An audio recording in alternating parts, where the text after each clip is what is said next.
예, 안녕하십니까. 우리 이제 경제학 문제풀이 이제 3장 소비자론으로 드디어 들어가겠습니다. 자, 3장 소비자론. 예. 기본적으로 이제 무차별 곡선 이론이 핵심이죠. 그래서 바로 2번부터 한번 들어가 보겠습니다.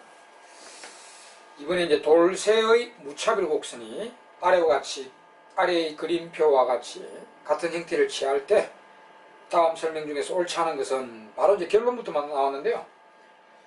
자, 3장의 소비자 이론의 2번입니다. 그림이 바로 나왔습니다. 돌쇠의 예산집합, 예산선일이 되고요. 무차별 곡선이 이렇게 꺼지는데 현재 효용 극대점은 요 접하는 데죠.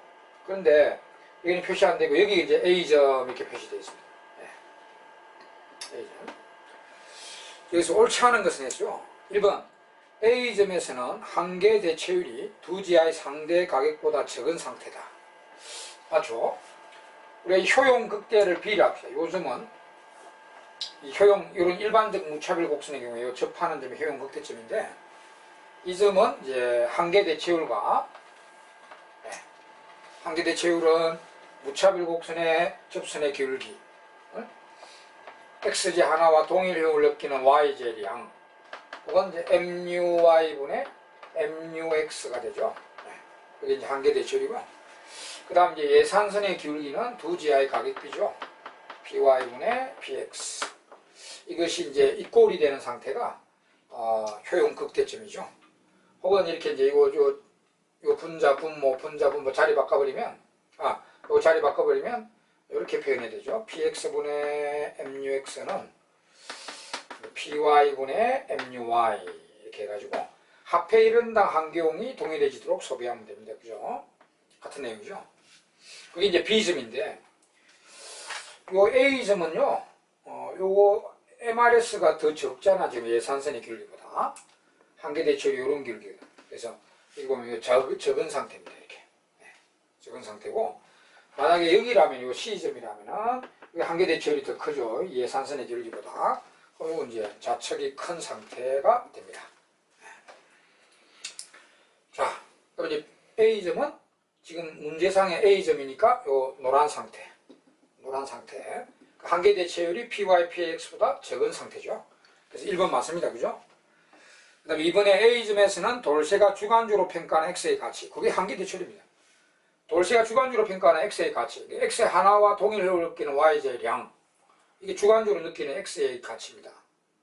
하고, 뒤에 시장이 실제로 평가되는 X의 가치. 그건 요거죠. YJ 가격에 대해 시장의 가격의 비율. YJ의 가격에 대한 XJ 상대 가치. 시장의 객관적으로 평가되는 상대 가치. XJ. 이건 가격비를 뜻하고. 그래서 1번하고 2번은 같은 말인데 부등호는 반대로 되어 있잖아요. 그럼 2번이 틀리죠. 1번은 맞으니까. 자, 그 다음에 그 답은 2번이고요. 3번의 돌쇠는 A점에서는 X제를 줄이고 Y제를 늘림으로 해서 만족을 더 증가시킬 수 있죠. 여기서는 무조건 여기로 가야 되니까 여기가 효용극대니까 X를 줄이고 Y를 더 많이 소비해야 됩니다. 자, 맞고, 그 다음에 4번, 5번 이제 XJ, YJ 한계용은 0보다 크다. 이거 다 맞아요. 왜 그러냐? 한계용이 0보다 크다는 건요. 자, 한계용이 양이다. 그거는 우리가 유익제라는 뜻이죠. 한계용이 음이면 유해제고 한계용이 양이면 유익제라는 뜻이죠. 뭘 보고 이거 유익제라고 말할 수 있습니까? 무차별 곡선이 이렇게 일반 형태로 되어 있잖아요. 우리가 무차별 곡선 형태 총 7개 있죠. 7개 있단 말입니다. 그 7개가 자, 그러니까 일단 거미집 4개, 거미집 4개. 여기 가정이 일반 형태인데 XY가 모두 유익제인 경우, 그리고 이제 관련 없어야 되죠. 물론 XY가 모두 유익제면 여기, YJ가 유해제면 이런 형태, 그죠? 이런 우상향. XJ가 유해제면 이런 우상향. 두 개 다 유해제면 이런 형태. 그러니까 여기로 갈수록 효용이 큰 무차별 곡선인데 이거 4개 있고요. 이제 관련제 중에 완전 대체되면 직선, 완전 보완되면 L자 이런 게 있고요. YJ가 중립되면 YJ에 대해서 전혀 효용 변화 없는 제하면 수직선 이렇게 나와요. 7가지 나오죠. 자, 물론 나중에 이제 요거에 대한 함수 형태, 효용 함수 형태, 요런 거, 효용 함수의 형태도 정확하게 나가야 되지만, 일단은 우리가 이런 무찰곡선 형태 알고 계신단 말이에요. 그리고 일반적이니까 지금 요런 형태거든요. 그럼 이제 XY가 이 사람한테 돌시한테는 다 유익제라는 거죠. 그래서 4번, 5번 맞습니다. 답은 이제 2번이 되겠습니다. 자, 이렇게 이제 이제 문제 풀어봤고, 개념상 문제 풀어봤고요. 그 다음에 4번으로 가보겠습니다. 4번은 이제 그 특수 무차별, 이 관련제, 완전 대체제와 완전 보완제에 대해서 출제가 됐습니다. 자, A는 사과주스 한 잔과 당근주스 한 잔을 서로 바꿔 마셔도 항상 동일한 만족을 얻는다. 이거는 이제 사과와 당근주스 한 잔을 완전 대체제로 생각하는 사람이에요. A는. 반면 B는 사과주스, 당근주스 반드시 1대1로 섞어 마신다. 이건 완전 보완제죠. 그죠? 그러면 우리가 이제 그 A의 사과주스와 당근주스 간의 무찰곡선은 한계 대체율이 1인 우하양 직선이고요. 그리고 사과주스를 잡고 당근주스를 잡았을 때 A는 기울기 1에, 왜 기울기 1이냐면은 이 사람 사과주스 한 잔과 당근주스 한 잔을 항상 동일한 기분을 느낀다. 그러니까 한계 대체율 1로 일정하잖아요. 기울기 1입니다. 그죠? 이게 A의 무찰곡수이고요.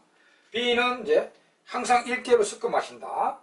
B의 무차별은 이제 이렇게 1대1로 섞어 마시니까 이렇게 L자가 들어가죠. L자. 여기 2, L자. 그죠? 그리고 두 개인데 이제 간단하게 물어봐서 다음 설명 중 옳은 것은 있습니다. 자, 1번 A에게 당근주스와 사과주스는 완전 보완제다. 아닙니다. A가 완전 대체제고요. B가 완전 보완제죠.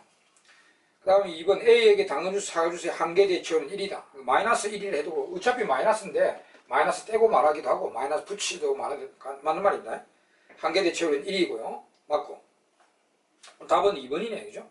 2번이 맞고. 3번 A의 무차별은 우하양 직선이다. 기울기 1에 해야 되는데 틀렸고. 4번 B의 무차별은 L자다. 이게 완전 보완제 L자. 틀렸고. 그리고 5번에 B에게 당근주스, 사과주스의 한계 대체율은 1이다.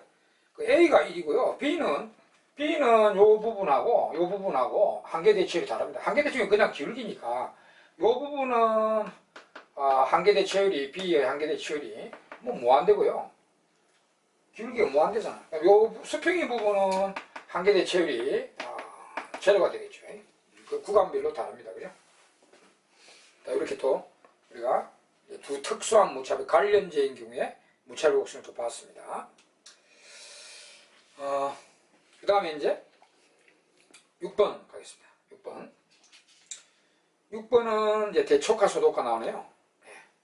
대촉과 소독과는 우리가 앞장에 2장에서도 우리 2장에서 한 대촉과 소독과는 그 노동자가 임금 변화에 대해서 그 노동 여가 선택에서의 대촉과 소독과 2장에서 했죠. 그 대촉과 소독과 있고요. 그 다음에 이 3장에서는 재화 선택, XY 재화 선택의 대촉과 소독과 있고, 그 다음에 또 그 이자율 변동에 의한 소비 저축 선택의 또 대촉과 소독과 있습니다. 그러니까 총 우리 경제학 원론에 대촉가 플러스 소독가가 가격가죠.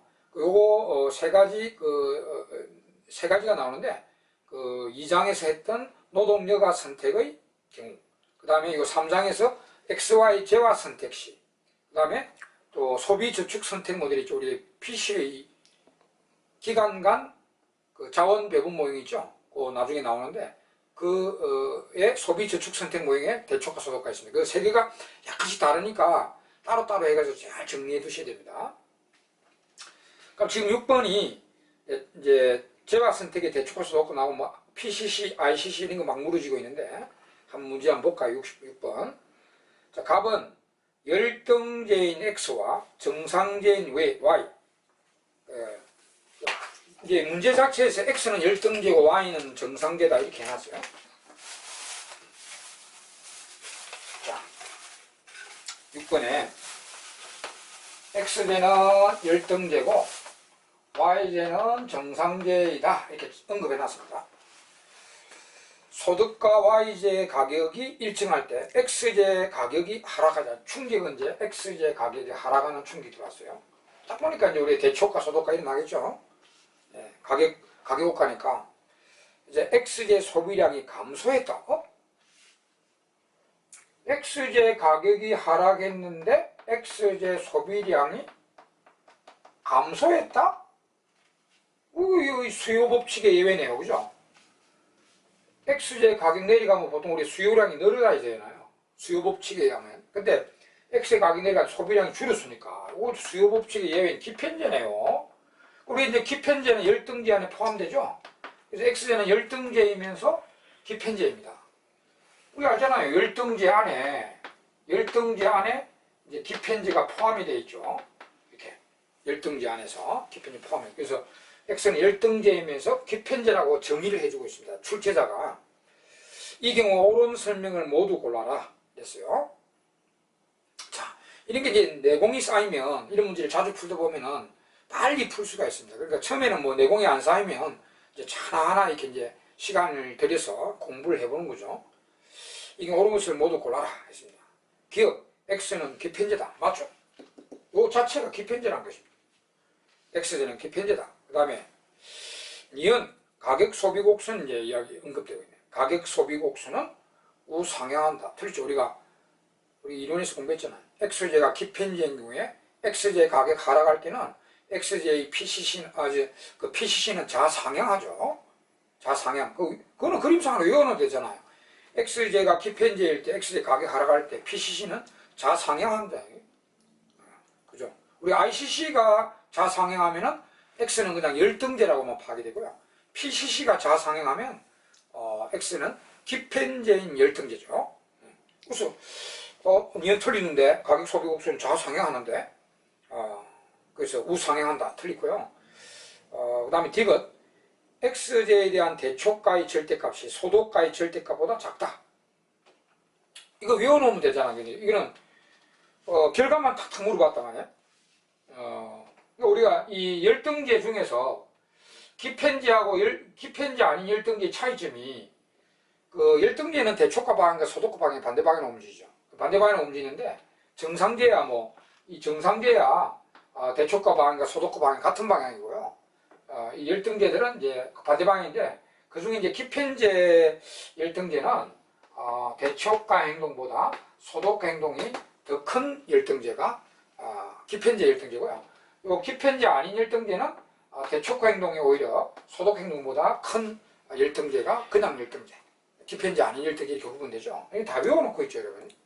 이 문제는 대초가 방향, 소득가 방향 이런 거 결론만 이렇게 물어봐잖아요. 그러니까 그 대초가가 뭐냐, 소득가 뭐냐 이걸 내용을 몰라도 결론만 가지고도 답이 되는 거죠. 그래서 X는 분명히 기편제라. 기편제는 열등제 중에서 대초가 행동보다 소득 행동이 더 큰 제합니다.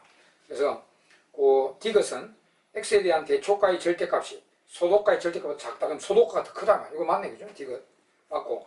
그럼 리얼에 X에 대한 대초가의 소득가는 같은 방향이다.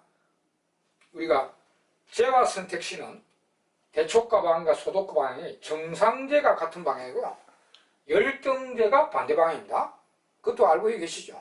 오히려 우리 2장에서 했던 노동자의 임금 변화에 대한 대초가 소득가는요. 여가가 정상제인 지구인들은 대초가 방향과 여가가 정상제인 지구인들은 대초가 방향과 소득가 방향이 반대 방향이죠. 오히려 여가가 열등제인 외계인들은 대초가 방향과 소득가 방향 같은 방향으로 들어가죠. 이게 반대로 되어 있어요. 재화 선택시는 정상제가 대초가 방향과 소득가 방향이 같은 방향입니다. 같은 방향으로 가고 열등제가 대초가 방향과 소득가 방향이 반대 방향입니다. 그 반대로 되어 있어요. 그래서 여기 X는 분명히 열등제니까 대초가 방향과 소득가 방향이 반대 방향입니다. 반대 방향이니까 같은 방향으로 틀리죠. 그래서 맞는 것은 기억과 디귿입니다. 기억과 디귿. 답은 2번이 되겠는데, 자, 제가 이 결론만 가지고도 이런 문제는 풀 수가 있단 말입니다. 그러나 어떤 문제는 또 대초가 행동이 뭐냐, 소득 행동은 어떻냐, 이렇게 막 자세히 물어보기도 하거든요. 그래서 그 밑에 우리 해설에도 있지만, 하여튼 대초가 소득, 재화 선택의 대초가 소득과 정확하게 여러분 개념을 알아두셔야 됩니다. 결론도 알고 계셔야 되지만 내용도 정확하게 알아두셔야 됩니다. 그래서 제가 한 번 더 이렇게 이제 이론 정리를 해드리면, 자 보세요. x제 가격이 하락했단 말입니다. 이로 인한 대초과 행동은 뭐 지금 x가 싸지니까 x는 느리고 y는 상대적으로 비싸지니까 줄이는 거죠. 철칙 아닙니까? 싸진 x제 수요는 느리고 이렇게 상대적으로 비싸진 y제 수요는 줄인다. 이겁니다. 철칙입니다. 그 다음에 소득가는 지금 가격이 인하됐으니 이 사람 실질 소득이 증가되고 있을 것입니다. 그죠? 그러면 여기서 이제 X제가, 지금 X제가 열등제라고 정했습니다. 열등제. 그 열등제면 보세요. X제의 수요를, 그거는 이제 소득이 늘었을 때 열등제는 수요를 줄이잖아요. 그죠? 열등제인 경우는. 그죠? 물론 정상제면은, X가 정상제라면 이제 X제 수요를 늘리게 됩니다. 열등제면은 줄이고, 정상제라면 느리죠. 이렇게. 여기 Y제는 정상제니까 여기서 뭐 당연히 느리겠죠. Y제는 정상제를 했잖아요. 그럼 Y제는 수요를 느립니다. 실질소득, 가격 인하는 실질소득 증가니까 Y제 수요는 느릴 것입니다. 정상제니까. 이렇게. 그럼 여기에 이제 물론 이제 X는 열등제입니다 지금. 그러면 여기 보면은 이 대초과 행동과 소득 행동이 열등제인 경우는 반드시 반대 방향입니다. 반대 방향이고 정상제면은 느리고 같은 방향으로 들어가죠. 그럼 이 이제 반대 방향 중에 이제 그 기편제냐 기편제 아니냐는 이놈이 더 크냐 이놈이 더 크냐에 따라 달라지죠. 이 대초과가 요거보다 더 크면은 결국 느리니까 이제 그 수요 법칙에 적용되는 열등제고요. 요놈이 더 크면은요 결국은 수요를 줄이니까 기편제는 열등제가 된다. 그런 건 이제 우리가 정리가 다 되어 있죠. 정상되면 뭐 여기도 느리고 여기도 만약에 X가 정상되려면 느리니까 당연히 느리겠죠. 뭐 이런 내용 정확하게 여러분 공부해 두시고요. 그 다음에 여기 이제 PCC가 언급되어 있는데 PCC가 언급돼요. PCC하고 ICC는 그림으로 그냥 공부하는 거 아닙니까? PCC가 ICC. 그 PCC, ICC 나중에 또 그 나오는데 PCC는 PCC 형태를 가지고 재화 종류도 알아내고요. 그 다음 수요의 가격 탄력도를 알 수가 있죠. PCC. 자, 이것도 결론적으로 이렇게 알고 계시는 거 아닙니까? 자, 여기서 X제 가격이 하락할 때, 자, 이렇게 갔다. PCC는 수평선이 기준이죠. 자, 이 PCC가 수평선이 기준이 돼가지고 나가죠. 그리고 이제 우하향하는 PCC, 우상향하는 PCC, 수직의 PCC, 좌상향하는 PCC 이렇게 나가죠. 근데 여러분 기준을 잘 잡아요. 가격 하락시입니다. 지금 가격 하락시, X제 가격 하락시 그럼 이걸로 간다는 거죠. 이걸로 가니까 이걸 우하향, 수평, 우상향, 수직, 좌상향 이렇게 말하죠. 근데 이게 이제 시험에 가격 상승시로 들어온다. 가격 상승 기준으로 들어오면 이거는 수평 그대로 들어옵니다. 근데 이거는 오히려 좌상향이라 해야 됩니다. 여기서 일로 가니까 거꾸로. 이거는 좌하향이라 해야 되죠. 가격 하락시는 일로 가니까 우상향이지만 가격 상승시는 여기서 일로 들어오니까 좌하향. 이렇게. 또 이 기편제도 가격 하락시는 좌상향이지만 가격 상승시는 오히려 여기서 일로 들어오니까 우하향이라고 이렇게. 하여튼 반대는 항상 알아두셔야 되고 반대도 항상 출제가 되거든 내용이. 지금 이제 가격 하락 기준이니까 우리가 이렇게 이제 우하향, 수평, 우상향, 수직, 좌상향 이렇게. 좌상향은 요 기편제고요. 그죠? 그리고 이제 요 따라서 이제 탄력도 알죠? 요 PCC가 수평이면은 직각상곡선 수요니까 1이죠. 탄력도가. 요거는 1 이상이고요. 우하향하면 1 이상이고 우상향하면 1보다 적고요. 수직이면 이제 수요곡도 수직이 나오니까 완전 비탄력인 수요가 되죠. 이런 건 이제 아시죠? 이런 거는 그림으로 딱 이제 기억하시면 되겠죠. 자, 이제 7번으로 가보겠습니다. 자, 7번.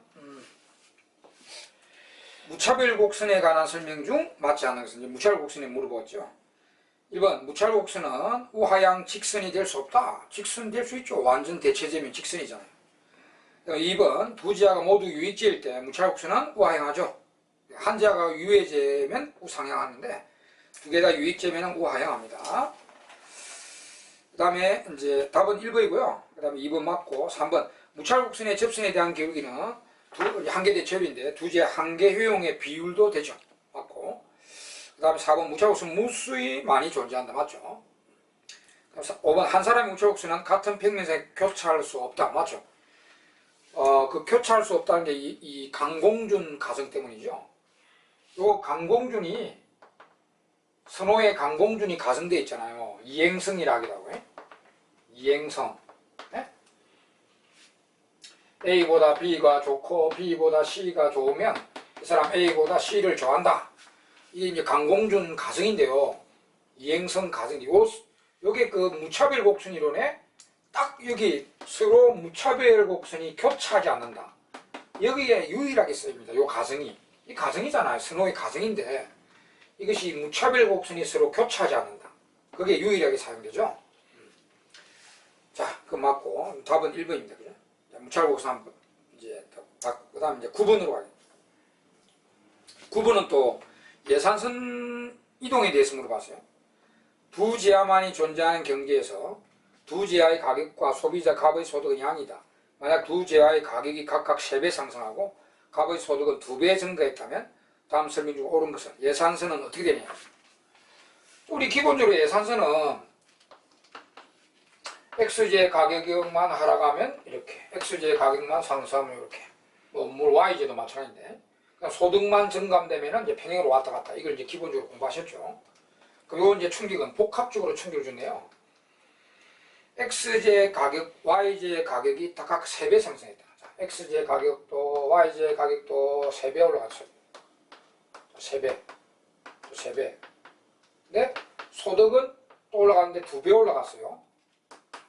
자, 요거 갖고 이제 예산선이 어떻게 됐냐 물어봤어요. 그럼 원래 예산선이 이렇다 합시다. 그러면 X제 가격 오르고 Y제 가격 오르니까 이제 절편이 원점으로 들어올 거 아닙니까? 그죠? 가격 다 올라갔으니까. 근데 같은 비율로 움직이죠. 같은 비율은 기울기는 상관하지 않겠다. 기울기는 그대로 유지된 채 안으로 들어오겠죠. 이 기울기가 PY분의 PX잖아요. 그럼 요 3배 오르고 3배 오르면 요 가격비는 비율은 바뀌지 않는다는 거죠. 그래서 원점으로 들어오는데 가격이 올라서 3배 같은 비율로 갔으니까 기울기 유지된 채 들어오게 됩니다. 그럼 요 정도 들어왔다 합시다. 기울기 유지된 채 이렇게 들어오게 됩니다. 이렇게 되고요. 여기서 이제 소득이 2배 증가, 소득 증가되면 여기서 평행으로 나가죠. 평행으로 나가는데 이건 2배밖에 안 나가죠. 이게 만약 3배면 원 상태로 들어오겠죠. 3배면 2배밖에 증가되지 않았기 때문에 이거보다 비율이 적게 증가됐기 때문에 이렇게 쫙 평행으로 올라오다가 여기서 끝이겠죠. 이렇게. 그러니까 이렇게 되니까 이 원래하고 이제 이거 비교하면은 기울기는 유지된 채 원래보다는 원점으로 안쪽으로 들어오겠죠. 그래서 예산선의 기울기는 변하지 않고 원래보다 안쪽으로 이동해 있다. 3번이 정답이죠. 이렇게 예산선의 이동에 대해서 살펴봤습니다. 자, 그 다음에 쭉 넘어가서 이제 12번 보겠습니다. 12번. 이거는 이제 아까 설명드렸죠. 가격 소비 곡선이 수평선일 때 그 지하의 수요 곡선. PCC가 수평이면 기준으로 직각삼각선 수요죠. 네? 그 답은 뭐 4번이네요. 뭐 아까 앞에 정리해드렸잖아요. 근데 이제 그 중에 다른 것들은 이제 결과적으로 알고만 계시면 되고, 이게 PCC가 수평인데 왜 직각삼각선 수요냐, 그 내용은 물어볼 수 있어요. 그 내용은 알아야 되는데 그 수평선만, 다른 거는 결과적으로 이제 그 판단해 두시면 되고, 이 PCC가 이렇게 X제 가격이 내려갈 때 이렇게 이제 균형이 수평으로 간다는 거죠. 요렇게 간다는 거죠. 물론 가격 상승 시에도 이렇게 좌측으로 가니까 수평선 똑같아요. 이게 X제 탄력도가 1이다. 직각삼각선이 나온다는 건데 왜 그러냐, 이 내용은 알아야 됩니다. 왜 그러냐면은 여기 지금 X제 가격은 내려가 가지고 보세요. X제 가격은 인하되고 X제 소비량은 점점 늘리고 있죠. 이렇게. 그죠? X제 소비량은 늘리고 있단 말입니다. 근데 Y제 소비량은 여기든 항상 불변이란 거죠. Y제 소비량이 요든 다 불변이에요. 그리고 Y제 절대 가격이 불변이잖아. 그러면 Y제 가격 절대 가격 불변, y제 구입량 불변. 이 점이든 이 점, 이 점이든 y제 절대 구입량은 불변이잖아. 전부 다. 그래서 불변이니까 여기 어디로 가든 수평으로 가면 y의 지출액이 불변입니다. 그러면 한정된 소득으로 이렇게 나눠 먹잖아요. 그죠? 나눠 먹는데, 나눠 사는데, 지출하는데, y의 계속 지출액이 불변이면, 그걸 뒤집으면, x의 지출액도 불변이잖아요. 그렇잖아요. 소득은 한정돼 있잖아, 지금. 소득은 일정하잖아요. 근데 이제, 이렇게 바뀌어도, y의 지출액이 항상 일정액을 지출하고 있잖아, 지금. y 구입량 그대로니까. y 이제 절대가 그대로. 그러니까 x는 가격이 내리가 소비량 느리지만 이 두 개 곱한 금액은 불변이죠. 그래서 직각상호선이 되는 겁니다. 네. 또 그 내용은 이제 알아두시고 갑니다. 자, 그 다음에 이제 16번으로 가보겠습니다. 16번으로. 자, 16번. 16번은 이제 개념 문제인데, 소비자의 합리적 소비 형태와 관련된 다음의 서술 중에 옳은 것은 했습니다. 1번, 소비자는 각 재화를 한 단위당 한 경우이 같아지도록 구입함으로써 주어진 예산으로 만족을 극대화할 수 있다. 이거 자칫하면 맞는 걸로 해서 해석할 수 있는데 틀립니다. 이거 한 단위당 한 경우이 같아지도록. 이걸 제가 이게 표현하면은 xj 한 단위당 한 경우가 yj 한 단위당 한 경우이 같도록 소비한다. 이렇게만 소비하면 효용 극대입니까 이거? 아니죠. 단순히 그냥 한 경우를 갖도록 하면 이게 효용 극대화 조건이 아니죠. 이게 돼야 됩니다. 그 재화의 가격을 나눈 값. 그러니까 합해 한 단위당 한 경우이죠. 그러니까 합해란 말이 딱 빠져있대. 그러니까 다 이제 함정을 만들고 있단 말이에요. 한 단위당 한 경우이라면 이거 없는 거고요. 요거. 그러니까 합해 한 단위당 한 경우이 요거 맞아요. 가중된 한 경우. 합해 이른다 한 경우. 이라면 맞아요. xj 합해 이른다 한 경우가 yj 합해 이른다 한 경우이 같아지로 하면 효용 극대합니다. 네. 그 합해가 싹 빠져있죠. 그래서 이거 1번은 틀린 말입니다. 그 다음 2번에 열등제가 가격이 상승하면 가격이 상승했다. 열등제인데 이제 가격이 상승했다. 그러니까 소비자는 대초가로 인하여 이 열등제의 구입량을 줄이지만 무조건 줄이죠. 이 대초가는 열등제, 정상제 필요 없잖아요. 비싸지면 줄이고 싸지면 늘리는 게 대초가잖아요. 그래서 열등제라도 가격이 상승했으니까 대초가에서는 무조건 줄입니다. 그리고 소도가에서는 어찌 됐냐? 내용은 안 따지도 우리가 앞에 했잖아요. 또 열등제는 대초가, 소도가 반대 방향이죠. 그죠? 대초가, 소도 방향. 그래서 열등제 가격이 올랐을 때 대초가에서는 무조건 줄이지만 소도가는 반대 방향이니까 늘린다.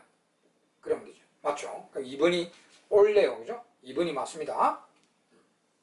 그 다음에 3번. 소비자가 N개의 재화를 구입할 때 얻는 총용은 N번째 재화의 구입에서 얻는 한 개용에다가 구입량 N개를 곱한 것 같다.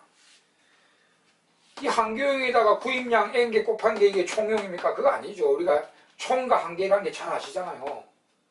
한 개용을 N개를 곱해서 하는 게 아니고 우리가 한 개용의 누적 총합이죠. 누적 총합이 총용이고, 그러니까 누적 총합이 한 개용이 이렇게 있으면 여기까지 소비할 때 요 한 개용의 이하 면적이 총용 아닙니까? 그죠? 누적 총합이라 해야지. 그냥 제일 마지막 M류에다가 소비량 N개를 곱한 것이 총용이 아니죠. 그 다음에 4번에 이제 소비자가 물보다 다이아몬드를 더 비싸게 사는 것은 재화의 가격을 교환가치보다 사용가치에 의해 평가. 사용가치에 의해 평가하면 물이 훨씬 사용가치가 높죠. 다이아몬드보다. 그러니까 그런 게 아니고, 그래서 자본주의의 재화들의 가격은 사용가치는 고사하고요, 이 희소성에서 나오는 교환가치에서 가격이 결정된다는 것을 보여주는 사례입니다. 이게. 다이아몬드는 물보다 사용가치가 없지만은 희귀하다. 희소해서 물보다는 훨씬 희소해가지고 교환가치가 높거든요. 그래서 비싼 겁니다. 물은 사용가치가 대단하지만 풍부하기 때문에 교환가치가 낮다는 거죠. 그래서 가격이 낮은 겁니다. 뭐 그런 이야기 하고 있습니다.